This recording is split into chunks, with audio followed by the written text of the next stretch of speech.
Amen. Amen. Manithathe ke lo mzuzu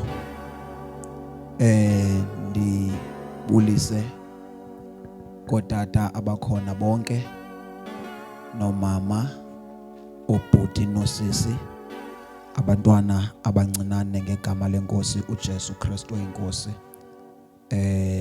Ndizalwa kwaMdludlu eMamiyeni, oCwanini, Osibewu. Ndisindisiwe ke inkosi uYesu yandenzela umusa.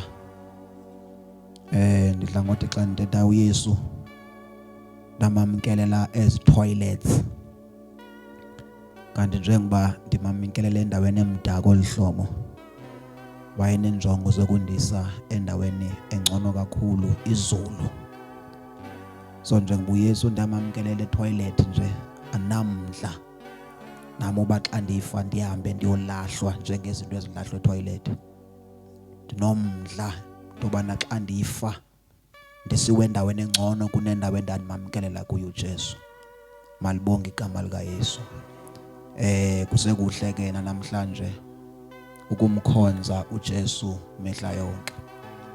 Ndinesigqibo endisithatha mihla yonke apha enhlizweni yami soba ndawufa xa ndifayo ndifela apha kuYesu. Egameni lenkosi uJesu zininzi indawo abantu abafela kuzo, kodwa la verse ethethwa nguYesu kwincwadi yesityilelo ethi banoyolo abathi xa befa bafele enkosini. Cala ke kafutshane nje sifunde le ncwadi yamaHebhere chapter number 6 ebesiyifundile izolo verse 1 no verse 2. Sibe sele sifunda incwadi kaYohane wokuqala 5 verse number 6, 7, 8. Incwadi yamaHebhere 6 verse number 1 and 2. Incwadi kaYohane wokuqala chapter number 5 verse number 6, 7, 8. Incwadi yamaHebhere 6 verse number 1, 2. Incwadi kaYohane wokuqala chapter number 5 verse number 6, 7, 8. Cela ke asifundele oyifumanayo le yamaHebhere besithethe ngayo izolo.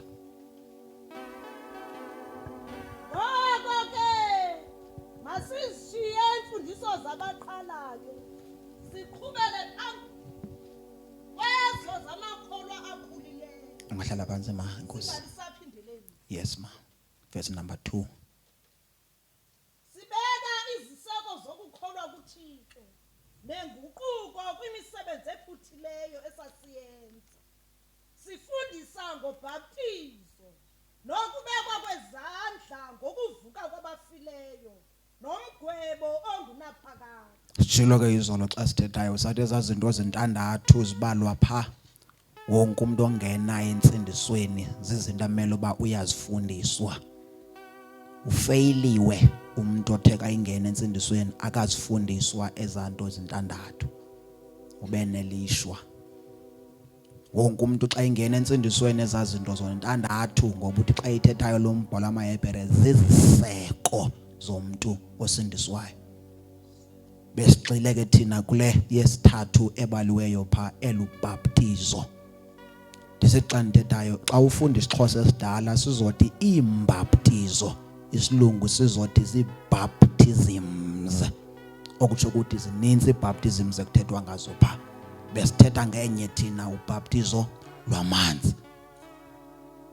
Phakathi kwezinto ke ndizithethileyo ndifuna ukugxininisa nje le ndawo ethi ndithe zintathu i-qualifications zomuntu ozoyobhaptizwa. I-qualification yokuqala ndithe lo muntu umele abe likholwa. Umele abe ntoni lo muntu? Ngenxa kaMarko 16 verse number 15 othi xa kushunyayela izindaba zilungileyo othe wakholwa waza wabhaptizwa. Ndathi ke yona nto mawuyikholwe, ukholo lwakho kufuneka ludirectwe, kufuneka lungalabalabi.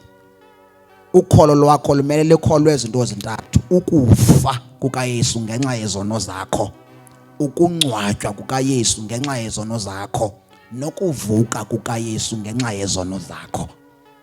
Ukuba ngabe uyayikholwa le nto, yenza into yokubana ukholwe kule nto ekuthiwa xa ibizwa luxolelo lwezono. Kuthiwa yintoni xa ibizwa? So uba ngaba uyayikholwa le ndaba yobuJesu wafa ngokutsho kwezibhalo, wangcwatywa ngokutsho kwezibhalo, wavuka ngokutsho kwezibhalo, umele uba uyayikholwa ke ngoku le nto ethi izono zakho zenziwe njani? Ungumxolelwa. Ungubani wena? Awuzibethe esifubeni uthi ndingumxolelwa igama lam. Ngoba ukholwa iprice eyabhatalwa nguJesu.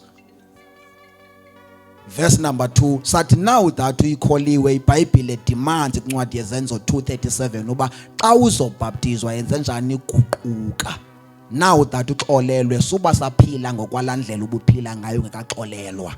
Tshintsha ngokwempilo yokuyiphila. Guquka ngoku. Number 3 sathi umele ube ngumuntu ozixelele ngoba ngumfundi kabani? Now lento bendiyithetha ibingacontradict, ibingaphazamisana nalento ethi abantu bamele babe nabefundisi. Nisekhona kule nto endiyithethayo. Ibingathi lento abantu bamele ukuphuma ezinkonzweni athi umuntu hayi mna ndizikhonzele ekhaya ngoba umfundisi wami nguYesu. Isatanic xa selinjalo. Sisekhona abangcwele.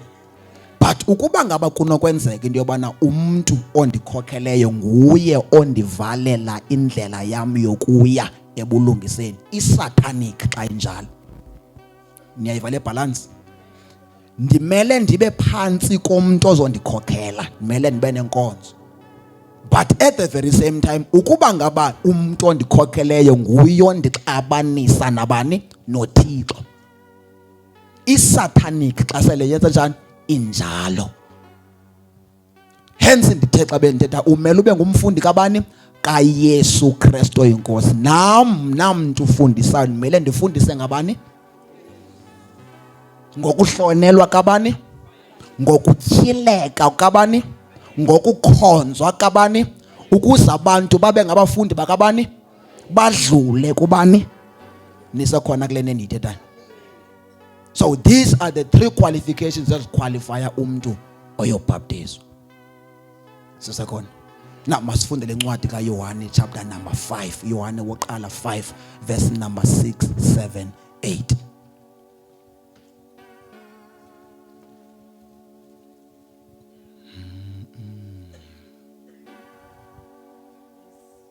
Verse 6, mama. Yes.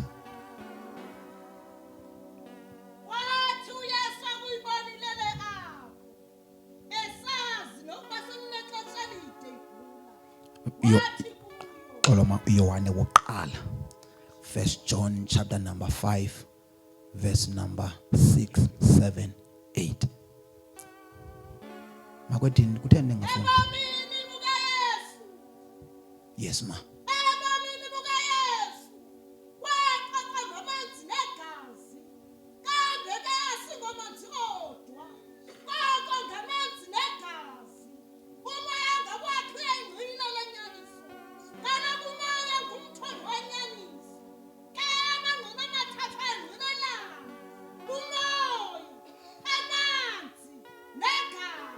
Nkosi mama wami.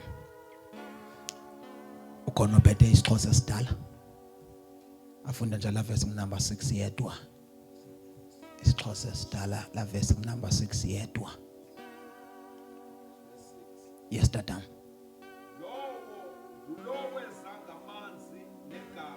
Yes. uYesu Kristu engenawo amanzi odwa, enawo amanzi, enalo igazi. Verse number 8. Bathathu abo bangqinayo emhlabeni. Bathathu abantu abangqinayo ezantsi emhlabeni. Bathathu abo bangqinayo ezantsi emhlabeni. Abangqinela ntoni? Abangqinela into yobana uJesu nguye uKristu. Ngamagama aphandle, uJesu nguye owayethunyiwe ukusindisa abantu ezonweni zabo. Na kuthiwa bathathu abangqinayo apha ezantsi emhlabeni. Xa uyifundile kwezi vesi zingentla ithi bathatha abangqinayo ezulwini. Abangqinayo ezulwini kuthiwa nguyise, ngumoya nelizwi. Abangqinayo ezantsi emhlabeni kuthiwa ngumoya, ngamanzi, ligazi. Na uba ngabe uyayiqaphela umoya ulisociety. ungqine ezulwini aphinda angqine emhlabeni. Mhlawumbe ngenye imini solifumana uthole akusiba kuthena umoya engqine endaweni ezimbini. But namhlanje nigxile kule ndawo ethi kuthiwa apha ezantsi emhlabeni enye yezinto ezitestifyela uJesu ngamanzi. Amanzi angqina le ndaba yoba uJesu unguye ubani? Unguye uKristu. uJesu nguye umthunywa owathunywayo ukuze uluntu lonke phansi komhlaba lusinde ngaye. Bonke abangakhange bakholwe kulo uthunyiweyo bebeselishweni. Nawithi iBhayibhile akukho mntu nokumkhanyela uJesu. Ngesisizathu soba kunezinto ezimngqinelayo. Number 1 kuthiwa ngumoya. Number 2 kuthiwa ngamanzi. Number 3 kuthiwa ligazi. Isizathu soba umoya angqine kungenxa yobuMaria wathi xa ebuza kuGabriel uba kokwenzeka kanjani uba ndikhulelwe ndingazani nandoda. Wathi uGabriel mayithetha umoya kaPhezu konke nguye kwehlela phezu kwakho. So umoya uyayazi lento ekhulelwa ba nguThixo osenyameni, ngulizwi, nguThixo owembetha inyama, ngubosindiswa ngaye lo. Now iBhayibhile ithi xa eyobhaptizwa uJesu kwemingqina lesibini elaye lafakaza ngayo uJesu lathi lo kumdala wezinsuku lo. Because iBhayibhile yam uJohane umbhaptizi wahletyelwa lizulu uba qalisa ngoku imission yokubhaptiza abantu, ngoba lo ofihlakeleyo onguKristu uzotyhilwa ngobhaptizo lwamanzi.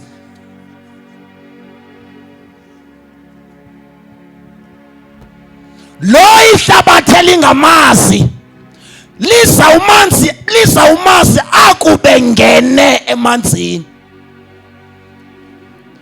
ngoba xa ungekangena emanzini zimbalwa izinto ezinongqina ngosindiso lwakho.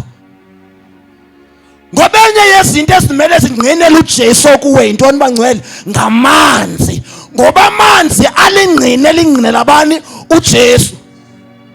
Ngoba every time uThixo engene enyameni ma ebizwa uba ngu-unknown, uba ngubani? Now into emmemezayo uba ungubani kuthiwa yintoni? Ngamanzi. iBhayibhile yama ndiyifunda ithi wakhuphuka yosimele ezulwini. But uba ngabe ukhona ungenile kulo wam umzimba wongqinelwa yintoni? Ngamanzi. Ngoba every time uKristu engene sambatha umuntu kunengqina elimele liyangqina ngantoni? Ngamanzi.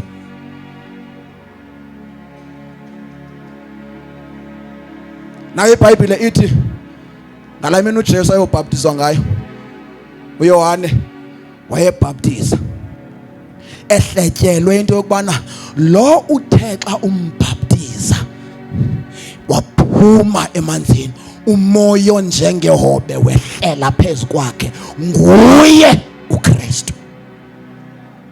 So njengoba bafaka uYohane ubafaka jonge phezulu ibihoba likihle amdlulise, because amanzi alinde ozongena kuwo, alinde ukutyhila ofihlakele enyameni. Amanzi alindile ngoba kunaloko kuzelwe ngumntu okuzoza kuhamba ngenyawo, kodwa ngaphakathi kwambetha imbewu endala onoyazi imbewu engaphakathi ngamanzi. Xa uyobhaptiza wenza njalo, uhamba ngumzamo omhludlo wayisaziwa ebizwa ngamagama asiwayo, kanti abasazi ngaphakathi kunembewu endala. uJesu ngaphakathi kumo ungqinwa yintoni? Ngamanzi. ngoba amanzi anqinela uJesu.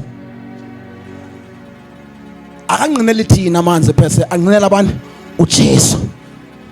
Because uba ngaba singena amanzini engekho soze anqine amanzi. Kumele abe khona uJesu ukuze amanzi athethe athi siyamazi. Abone statement esiwathethayo amanzi athi lo siyamazi. Njengendoda yayithetha uJesu elenge emnqamlezweni, kwathi makusenzela inyikima umuntu izulu labamnyama, kwanendoda yanqina yathi ngenene lo indodana kaNkulunkulu. Kune testimony ephuma emanzini. Mawungena amanzini ekhona ngaphakathi, uJesu kholiwe nguye, uJesu ekuguqulile, uJesu ngutishala wakho, ungumfundi wakhe.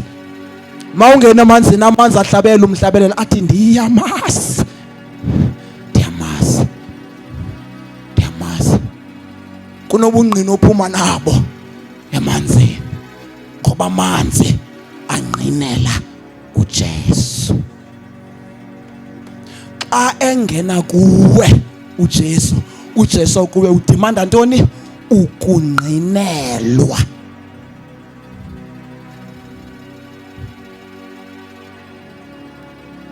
Ndicela uphinda le ndawo.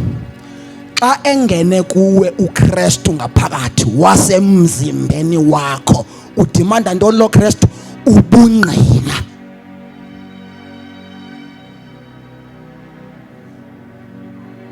Because igazi sele lingqina ngawe already. Kudinga kuba ubungqina bamanzi, kudinga ubungqina bomoya. Na uyabona ke into enzwa sithi xa iBhayibhile uyifunda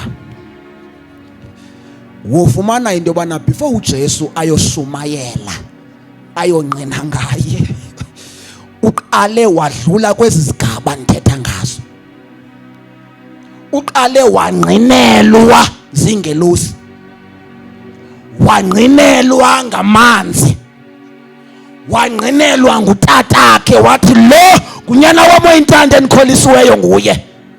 Wangqinelwa ngumoya ohle phezu kwakhe, watsho wathu comfortable uJesu ukuba angayozazisa ebantwini sekukhona izinto ezingqine ngayo uba lo siyamazi. Asibi na problem ke thina ukuhamba nobungqina begazi bodwa, siyongqina ngoJesu. Amanzi engasanga fakaza ngoJesu ngaphakathi kithi.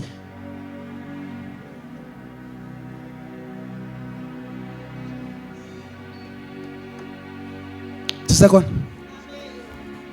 before ndingqine ngaye ngengoma, ungqinelwe na yena ngaphakathi kwam ngamanzi. Before ndingqine ngentshumayelo namandla, ungqinelwe na yena lungaphakathi kum ngamanzi. Because andikwazi ungqinelwa ongazange angqinelwe. Because ubungqina nebungqinayo ubungqina balowo wangqinayo. Now xa kungekho nto yakhe yangqina kum, ndingqina bungqina buni? Now ndifuna siye kule ndawo. Xa ufunda incwadi kaJohn, incwadi kaYohane, imiqondiso eyenziwe nguJesu kwincwadi kaYohane i7. So abantu bamele baphume betyhilakalelwe mongo uKristu ngoba imiqondiso yayizi-signs ezikhomba kuKristu.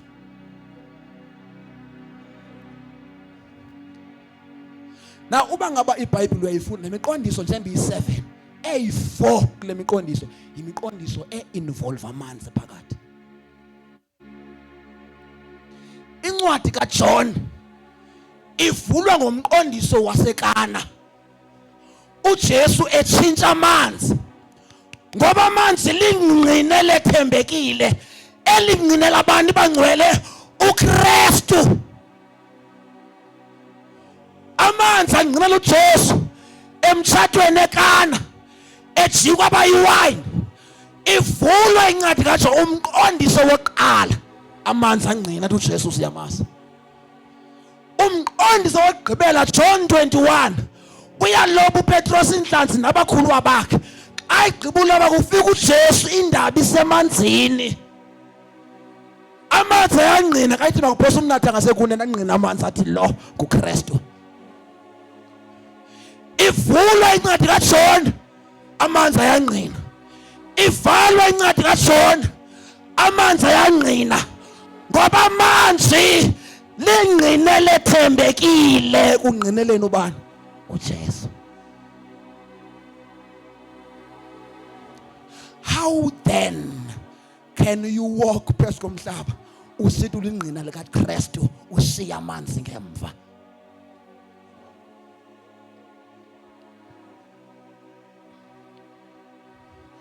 Ukuba ngabe uzimisele ukuba itelevision edlala ichannel enguKristu umele uba uKristu ngaphakathi kuwe kunento ezamngqinelayo.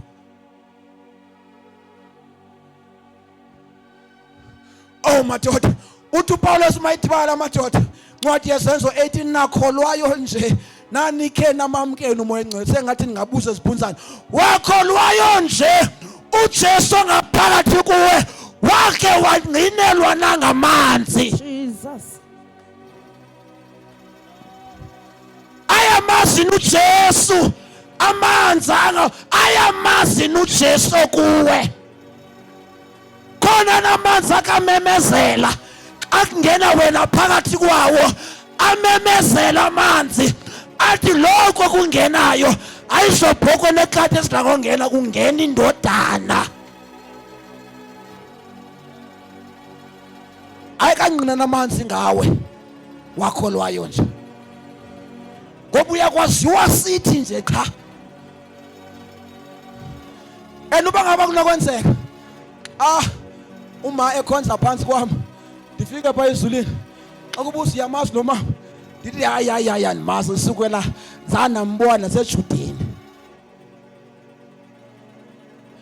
into yakumnceda kunezinto yaziyakubuza ezulwini ebekumele uba zingcinela wonke umuntu owamkela uJesu kobuza igazi kaze uyamazi nalo mama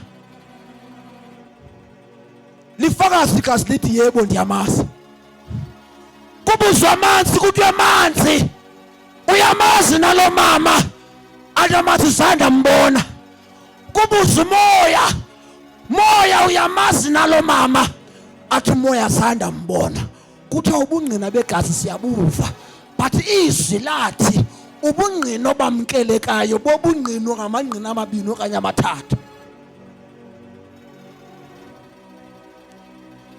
When it comes to indaba yasezulwini indaba yakho noba sekuzosikwa umuntu enkonzweni ncwadi yamasekorinte isho njalo ithi amangqina makabe ngabini okanye mathathu. Useshweni xa ume ngengqina elinye amanzi angqinela bani uKristu.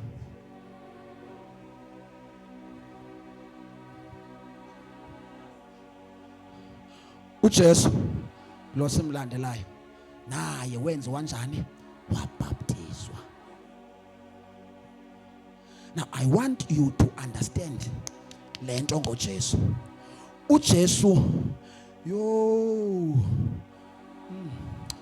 uJesu lolhlobo lethishala lokuba xa efuna ufundisa xa efuna utyhila imfihlakalo akavele ayithi phahla ulinda kube khona isiganeko esinento nokwenza nalento afuna ukuyityhila nikhona xa efuna ukuzambula njengovuko ulinde kwafiwa kulo Lazaro iscenario yokufa wayibona eyona ndawo iright yokuzityhila yena njengantoni njengovuko nikhona xa efuna uzityhila njengamanzi walinda kwasequleni walinda kwanamanzi wathetha ngalamanzi abonakala kanti ufuna utyhila amanzi angabonakali nisekhona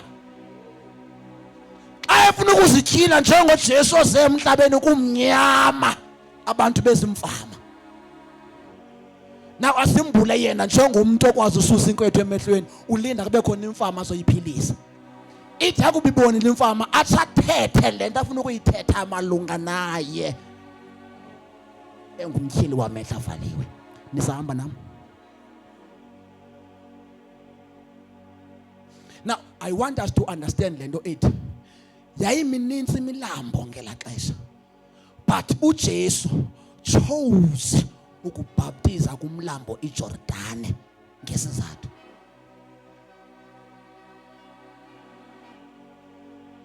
Igama elithi Jordan ligama elithetha ukuthi wehla, lithetha ukuthi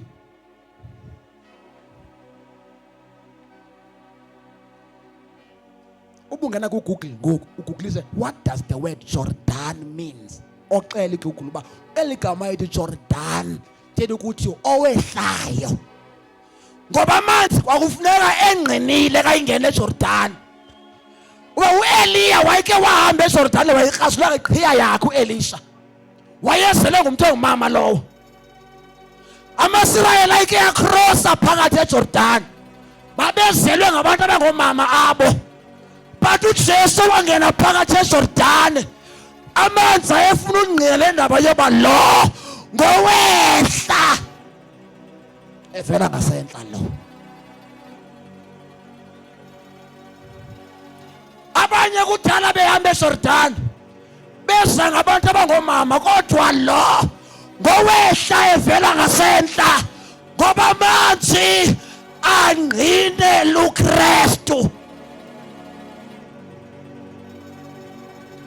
Oh, ungabe naliswa lokuhamba noKristu ngenabungqina. That is why iBhayibhile isithi xa iprofeta ononyana unantoni? Because kuthenjwa lenyaniso yoba awukwazi uhamba nonyana amanzi engasangangqini, umoya engasangangqini. Kahle kahle awunabungqina xa ngaba amanzi angasangangqini, umoya engangqini, ubuthathaphi. Awuna testimony because awuna advocate, awuna nokuthethelela. It's lo siyamazi ligazi lodwa sisakhona amanzi angqina labantu uKristu. Udibana nemfama uJesu ngenye imini. Le mfama udibana nayo endleleni madoda. Umntwana omntu ecela imali zokubona. Nawe ithi iBhayibhile uJesu wayithatha le ndoda waphuma nayo bucala apha ekuhlaleni, wayiqaba udaka apha emehlweni, waqeda wayithuma wathi mayihambe iyohlamba emanzini. Uhlamba phi? Igama lale qula lalihlamba kuya kuthiwa yiSiloam. Igama elithi Siloam ligama elithetha ukuthi othunyiweyo. So uJesu ma ehlamba lo mzalwana amanzi, eyona afuna ukuyityhila uJesu into ethi wonke umuntu othema ekholwa kuJesu wadibana namanzi, kunokuvuleka kwengqiqo ahamba nayo, angasoze ayikhamlo angazange adibane namanzi. Yabona uba ngaba amanzi zange udibane nawo lento endiyithethayo soze uyi-understand. Ukuba amanzi wadibana nawo ngendlela erongo soze uyi-understand le endiyithethayo. Kunenkwethu ethi dedelele wawukuba udibene namanzi. Unendlela ombona ngayo uJesu ma uphuma emanzini. Unendlela ababona ngayo abantu ma uphuma emanzini. Unendlela olibona ngayo izulu ma uphuma emanzini. Unendlela osibona ngayo izinto ngoba uyile Siloam watyilwa owathunywayo kuwe.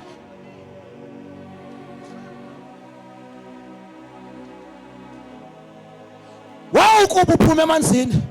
Oh Jesu kunendlela atyhileka ngayo kuwe. Uyadlula kutheni siyamazi uthi ndiyamazi. Ndiyamazi umhlengi wami. Oh akala liyakozeli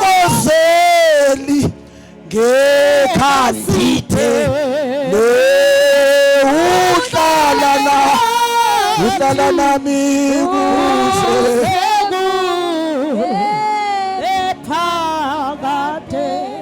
awoyikiswa sizwethu sebusuku nalutholo lubaleke emini ngoba uyamazi ohamba naye wambulelwe ngofe naye wangcwatywa naye wavuka naye awukhathali nobila kubulala wathi was so about mandifile kum ndiphila kuye. Glory to God. Wambulekelwe mo ngulo wangena ngaphakathi kuwe. Thank you, Lord. You don't doubt anymore. Jesus.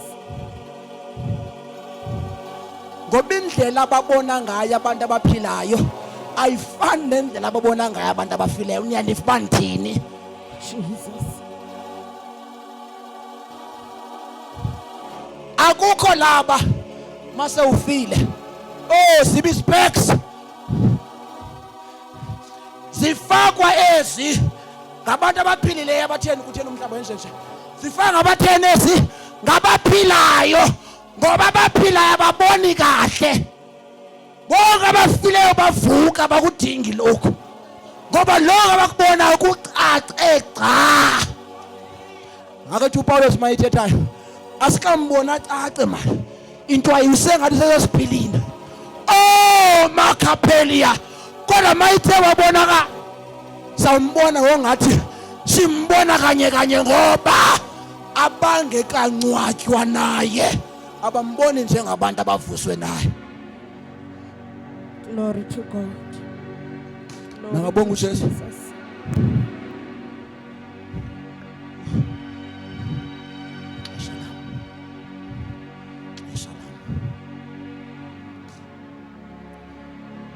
One day sizawuvala amanzi ancinela abantu. Hallelujah. Wakholwayo nje apha kuwe ngaphakathi uJesu ayikhaba ufumana ubuntoni unqina amanzi. One time uJesu uyazulazula njengomaliso olungileyo. Nayithi iBhayibhile yami xa ithetha wafikela kumlambo okanye kuqula ekuthiwa xa libizwa yiBethesda. eBethesda kwakuhlela abantu abaninzi ababegula iBhayibhile itsho njalo. Belinde into yobana kuhle isithunywa sezisiwazamazamisa amanzi ongene kuqala onyangeka. Naye iBhayibhile ithi ligama ithi Bethesda ligama elithetha ukuthi a house of mercy, indlu yenceba. Ufika uJesu abakhola indoda ena 38 years yaba ngumlwelwe. Now tell me umlwelwe xa kubekwe le condition ethi amanzi xa igxotsha-gxotshiwe ongene kuqala yena uxakwe ukusukumisa apha esekule ndawo. Uxakwe ukusukumisa from point A to point B. Ithi icondition yamanzi othema engene amanzi kuqala. Kwavela amanzi ehamba ngenyawo. uJesu inkosi wathi bonke abangakwazanga ungena emanzini, bonke abangakwazanga ungena kweli qula libonakalayo, ndikhona mna ndingamanzi. Uba uthe wangena kumlo wokwenzelwa inceba. Ngoba ligama lithi Bethesda i-house of mercy. Abangena emanzini bengena kuba bekholwe uJesu. Kunenceba abahamba nayo. Akululanga uba bahlehla umva. Ngoba kunezinto ezimnqanda ezithi amanzi sengqini nathi uJesu wakho siyamazi. Abantu sebengqinile wangqina phambi kwabo wathi uJesu mamkele. Akho easy uba babuye umvelaphi. Sekunobungqina obuninzi obusebugadade. Kunamandla enceba ebaholayo. Unamandla enceba ebaholayo. Kunabantu abathi iproblem makabawulibhaptizo loyike You I wonder ndo survive njani. Listen to me. Kunencebe hola. Bonke abadibane Bethesda. The problem inguquko it demanda too much. Now I wonder ngiba ngiqanti no lose lokhu nalokhu ndingasurvive njani. Listen to me. Bonke abahlangane Bethesda kunencebe baholayo. You don't walk alone uhlangene Bethesda. Uhlangane namanzi. You don't walk alone. Kunomanyano olwenzeka khona le elethu ba lobu uhambe emfuleni wethunzi lokufa ngavumi ngawe. Uhlabele umhlabelo thaka vumanga kanti umfuniseza ngaphambili. Unya olwa nilushele uJesu akavumanga sisima ngenyawo. Akavuma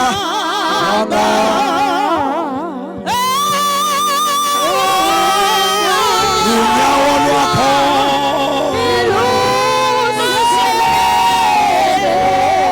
akavumanga yena akavuma unyawo lwakho lona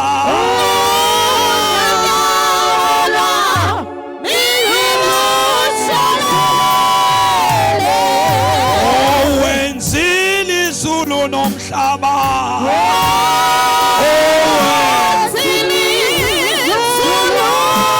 kanye nomhlaba wona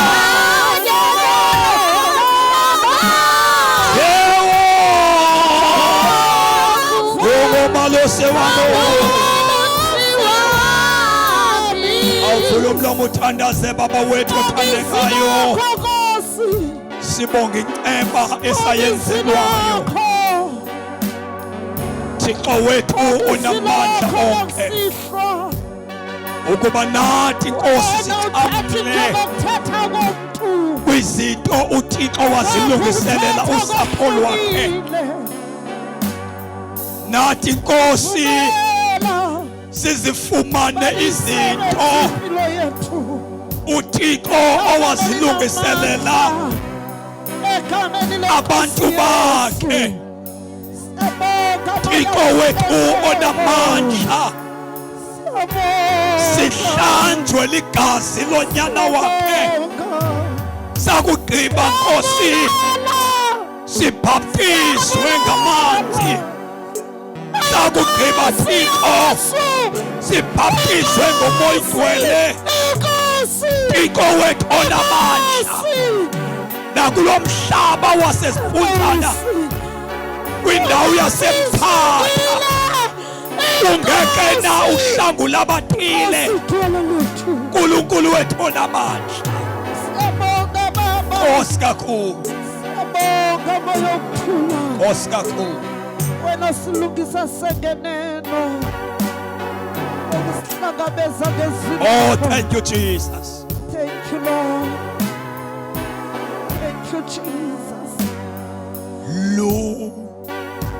Lukhange ela kuwe, lukhangela kuwe, lukhangela kuwe, fana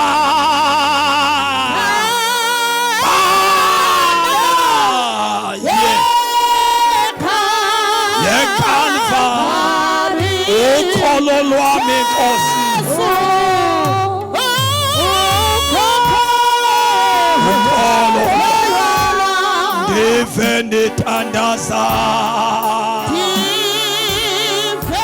ndive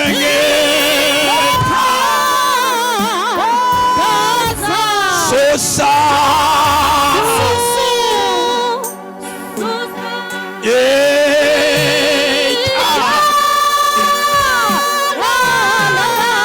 ususela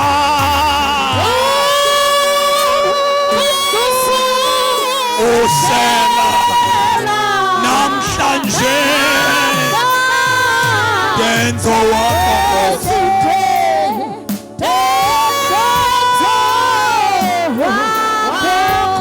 sivala amehlo ethu phambi kwenkosi. Thank you, Lord. Bonke abantu abadinga ukuxolelwa izono zabo Thank you, Jesus. kunegazi elachithekayo, ngoba aba kuthethwa ngoba bangena emanzini ngabantu asebehlanganisene negazi lazicika izono zabo, ngokuba amanzi akacika izono kodwa ligazi elicika izono. Abantu abaye emanzini ngabazono zabo sezixolelwe, ngabantu abazono zabo zicikiweyo, abangasaqhubeki nempilo yokona.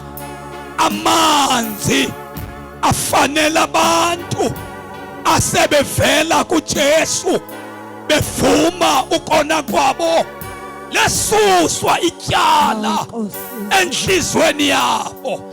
Ayingabo abantu abasabanjwe zizono zabo, ngawaba bantu abathe bakuzibona basonile babe sebesithi Jesu nyana kaThixo ngenzele inceba.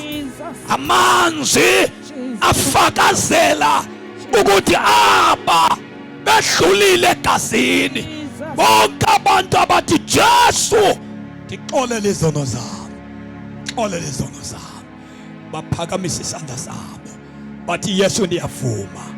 Vala amehlo akho, siyathandaza. Ubukhona ulapha kule tente, mhlawumbe uzibiza ngomzalwane, uzixelele busindisiwe wena, kodwa isazela sakho sithi ngumoni wena, ubungabhupha ekubonane noThixo. Awumazi uThixo wena, isazela sakho sitsho njalo. Ubukhona lapha phakathi, ungaphakamisa isandla sakho. Nkosi ndixolele izono zami, izono ziyaxolela. Nkosi kusikelele mfowethu, wavala amehlo wakho. Ukhona lapha etenteni uthi Nkosi uYesu ndingumoni. Bakhona abakhonzayo, abajola bekhonza, baziwa njengabantu, kodwa njengoba bekhonza nje banama-boyfriend, banama-girlfriend, bayeba benza izinto ezimbi. Nangu uJesu ohlukanisa umuntu nesono. Phakamisa isandla sakho, siyathandaza.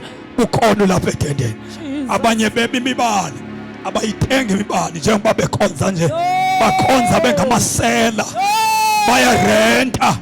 Abanye barentisa abantu ukuthi imibani abayithengi, ngamasela la akhonzayo, ngamasela asindisiwe la, akathengi imibani, ngamasela uyabuywa untandini. Khona uYesu othethelela abantu izono. Phakamisa izandla zakho, siyathandaza, siyavala amehlo ethu, siyathandaza. Ukhona umuntu olapha etendeni, lula isandla sakho mfethu kanjalo, uthi Nkosi ndiza kuwe, ndifuna wena. Bonke abantu abalapha etendeni abaphila ngokuzithandela, lisekhona igazi likaYesu. Vala amehlo akho, cela uthandaza nawe. Siyathandaza, uyabandakanyeka wena ekwebeni, wena uyabandakeka kwizinto ezirong, wena ungumzalwane phambi kwabantu, kodwa inhliziyo le yakho ungumoni, uyawufela ecaweni, uyawuba ngokabani. Naligazi likaYesu, lula izandla zakho, sithandaze.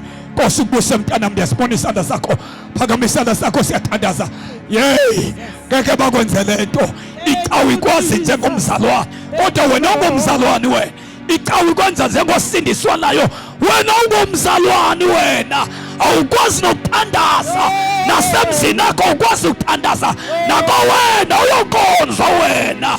Uyele ekhaya, sithandaze nawe. Lolu isandla sakho, cela mfowethu, cela dadewethu, just come forward. Woza ngaphambili, sothandaza nawe. God bless you, son mfowethu, woza dadewethu, woza mntana mophambi isandla sakho. Ungabi namahloni abantu abazokwenzela nto, abantu abanazulu njengoba beme apha nje badinga kwayile nto uyenzayo. Lula isandla sakho, phakamisa isandla sakho, vala amehlo akho. Uyele ekhaya, kuyabuywa, uyawufuhlopheka njengoba ungafuna uguquka nje, uyawufusokola, uyawufuhlupheka. uyafuhlupheka uzimela ngegama elikela kuzinyelwa ngalo, uyafusokola lulesandla zakho phezulu, waze wayifaka inhlahla ekhaya, wazenzela inceba. Phakamisa isandla zakho, cela ukuthandaza nani. Ithanda inkosi uYesu ngene enhlizweni yami. Ngizibonile ukuba uYesu ndiyamdinga. Namhlanje ndenza isinqumo sokubuyela kuYesu. Ngiyavuma ukuba ndingumoni, ngidinga igazi likaYesu lindihlambulule kuko konke ukona kwami, ndikhuphe emandleni esono, ndiphilise intando kaThixo. Namhlanje ndiyabulela, ndikuvile Nkosi ukuthetha kwakho. Ndiyazinikela ukuba uYesu abe yinkosi nomsindisi wempilo yami, ngegama likaYesu waseNazaretha. Thank you Lord. Lula izandla zakho kanjalo. Phela fulani zothandaza. Foka mhludli zobeka izandla phezu kwaba ababini abesenkosini, ngegama lenkosi uYesu. Thandaza bra. Father, we thank you. Baba wethu ongcwele, siyabulela kakhulu, siyabonga Thixo wethu onamandla, siyabulela Jesu, siyabulela ngemvuselelo, sibonga izwi lakho, izwi lakho siyalibulela Baba wethu onamandla, enyanisweni ilizwi lakho linamandla, enyanisweni izwi lakho lingumlilo, enyanisweni izwi lakho libukhali. Baba wethu onamandla, siyabulala, sibonga ukwamphulwa kwalo, siyabulala, sibonga ukutshilwa kwalo. Baba wethu onamandla, siyabonga, siyabulala Jesu, siyabulala Jesu. Father, we thank you. Sibonga ubuncoko bakho, sibonga ubuncoko bakho, sibonga abathontsiweyo, sibonga abatsaliweyo ubuncoko bakho. Father, we thank you. Siyakudumisa Jesu, siyakudumisa Nkosi, siyakudumisa Baba. Father, we thank you. Sibuyisela udumo kuwe, sibuyisela inhlonipho kuwe. Bawona amandla wonke, qhubeka ukukhuluma nathi, qhubeka ukuthetha nathi. Father, we thank you. Egameni lenkosi Jesu siyabonga. Sivala amehlo wethu phambi kwenkosi. Siyathanda ukutsho kulaba ababheke emanzini, qalise ngoku uyahlanjulukwa, uyahlanjulukwa, awuyi emanzini ungahlambulukanga. Okwesibili, siyathanda ukuthi intoba siyakhuthaza imithandazo yasekuseni. Sizawutitsha kulo mthandazo wasekuseni kakhulu ukuqondana naba bantu bayimanzini. Siyathanda ukuthi masivukeni kuba kufuneka sinifundise ukuthandaza, sinifundise ukuzila ukudla. Before abantu bazile ukudla bayafundiswa ukuba kuzilwa kanjani ukudla. Le nto niyifumeneyo iyawuba ngathi ayikho, nifane namakholwa akhonza only ngecawe qha engenamhla phakathi kwezinye iintsuku.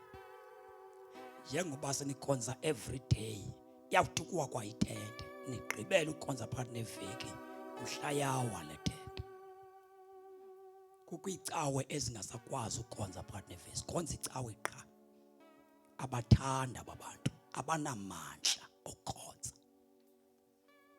Funa unifundise uba yintoni ekugcina ukhonza every day, ngoba soze uthi usindise ukhonzele cawe qha ucingela uba unganamandla ukuphila intando kaThixo, ungulicawe.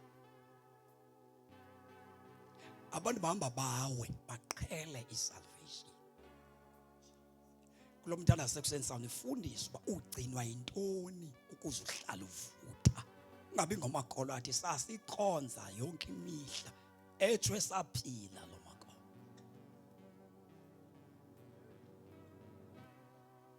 Umakholwa balisa ihistory basake sakhonza nyani atsho ngwena asaphila kakafi into nakwafizazela.